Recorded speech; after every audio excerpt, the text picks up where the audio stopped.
Iran যুক্তরাষ্ট্রের চলমান যুদ্ধবিরতির মধ্যেই লেবাননে হামলা চালায় ইসরায়েল। এতে নিহতের সংখ্যা বেড়ে দাঁড়িয়েছে প্রায় 254 জনে। আহত হয় অন্তত 1000।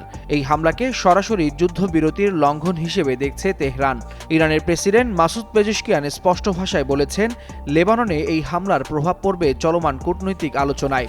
একই সঙ্গে লেবাননের জনগণের পাশে থাকার অঙ্গীকারও পুনর্ব্যক্ত করেন তিনি। লেস অয়েল অ্যাবজর্ব করে আপনার পরিবারকে রাখে হেলদি। ফুড গ্রেড ম্যাটেরিয়ালে তৈরি যমুনা কুকওয়্যার। এদিকে ইরানের পার্লামেন্ট স্পিকার মোহাম্মদ বাঘের গালিবাফ কঠোর হুঁশিয়ারি দিয়ে বলেছেন, যুদ্ধবিরতি ভঙ্গকারীদের চরম মূল্য চোকাতে হবে।